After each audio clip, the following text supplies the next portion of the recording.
The Taittiriya Upanishad in simple English, the concluding part, part 3. Bhrigu approached his father Varun and said, Venerable sir, please teach me Brahm. Varun explained to him, seek to know from where matter, life, sight, hearing, mind, speech, from where all these are born, and after they are born, by whose power do they all live? And when their life is over, and when they depart, where do they all go in departing? Seek to know all this. Know that it is Brahm from whom everything and every being is born. Know that it is Brahm who creates the world, who sustains the created world, and who also dissolves it. Bhrigu reflected on this and performed austerity of thought. Having performed austerity, he came to know that matter is Brahm. For truly all beings here on earth are born from matter. After they are born, they live by that matter, and into that very matter again they go back when departing, when they die. Having known this, and still not satisfied with what he had learnt, he again approached his father and said, Venerable sir, teach me Brahm. His father said to him, Brahm is austerity. Through austerity seek to know Brahm. Bhrigu again reflected and performed austerity. Having performed austerity, he came to know that life is Brahm. For truly all beings here on earth are born from life. After they are born, they live by that life, and into that very life they again go back after their death. Having known this, and still not satisfied, he again went back to his father and said, Venerable sir, teach me Brahm. His father said, reflect further. Through austerity seek to know Brahm. Brahm is austerity. He reflected further and performed austerity. Having performed austerity, he came to know that mind is Brahm. For truly all beings here on earth are born from the mind. After they are born, they live by that mind, and into that very mind again, when departing, they return. Having known this, and still not satisfied, he again went to his father and said, Venerable sir, teach me Brahm. His father advised him, reflect some more. Through austerity, seek to know Brahm. Brahm is austerity. He performed austerity. Having performed austerity, he knew that intelligence is Brahm. For truly, beings are born from intelligence. After they are born, they live by that intelligence, and into that very intelligence, when departing, they again return. Having known this, and still not satisfied that that was Brahm, he again approached his father Varun and said, Venerable sir, teach me Brahm. Varun advised, reflect some more. Through austerity, seek to know Brahm. Brahm is austerity. He performed austerity, and having performed austerity, he came to know that Brahm is bliss.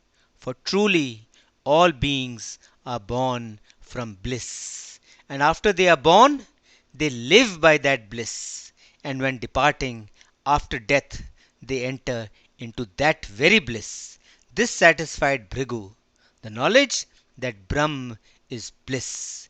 He who knows this wisdom of Bhrigu and Varun, established in the highest heaven, he becomes established himself.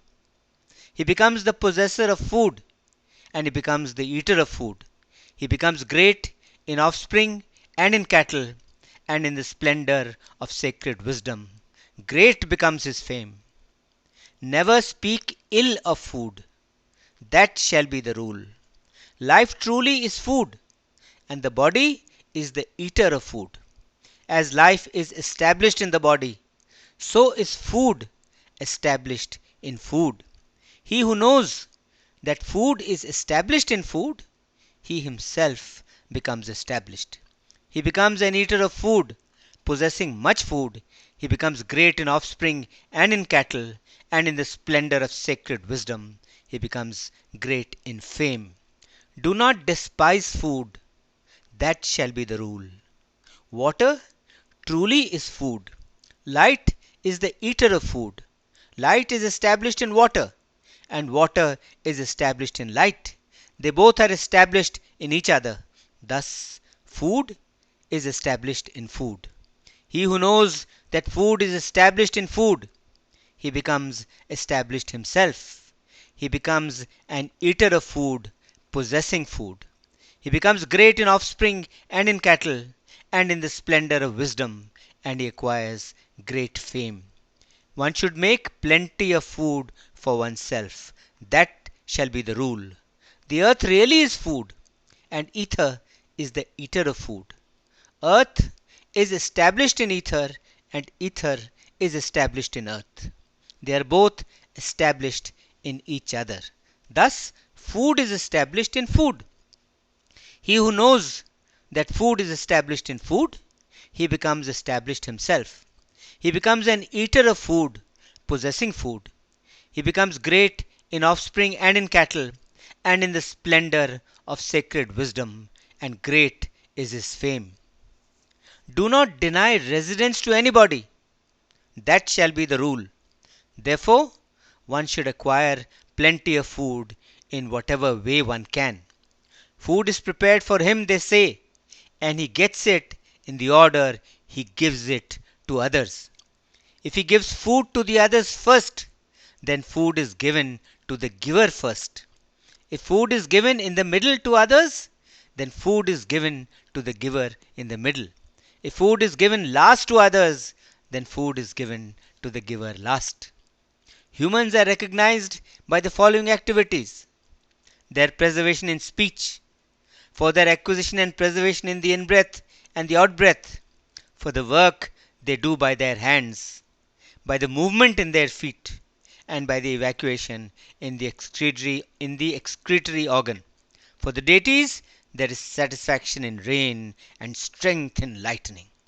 Then there is fame in cattle, there is light in the stars, there is procreation, immortality, and bliss in the generative organ, and there is the all in space. Whatever support one contemplates and meditates upon, he obtains that very support. He becomes the possessor of that support. If one contemplates on that support as great, one becomes great. If one contemplates on that support as the mind, one becomes possessed of mindfulness.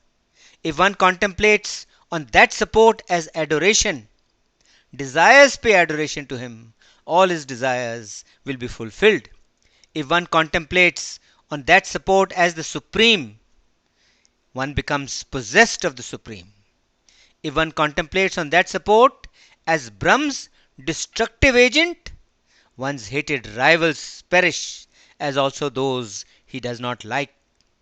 He who is here in the person, on the earth, and who is there in the sun, he is one and the same. He who knows this, he, on departing from this world, on his death, reaches onto that self which consists of food. He reaches onto that self which consists of life. He reaches onto that self which consists of mind. He reaches onto that self which consists of understanding, and he reaches onto that self which consists of bliss, reaching which state he goes up and down these worlds at will. He travels in these worlds at will, eating the foods he desires, assuming the forms he desires. He, having gained enlightenment, attains unity with the All. He gains unity with Brahm. He who knows this sits singing this chant. Oh, wonderful! Oh, wonderful! Oh, wonderful! I am food. I am food. I am food. I am the food eater. I am the food eater. I am the food eater. I am the combining agent. I am the combining agent. I am the combining agent. I am the firstborn of the whole world order, earlier even than the gods. I am in the center of immortality. He whosoever gives me, he surely does save as such. I who am myself the food, I have become the eater of food. I now eat the eater of food. I am one with Hiranyagarbh, the golden germ. I am one with Ishwar, with God. I am one with Brahm. I have overcome the whole world. I am brilliant like the sun. I now know this. Such is the secret doctrine. End of chapter 3. End of Taittiriya Upanishad. Om Shanti Shanti Shanti Om.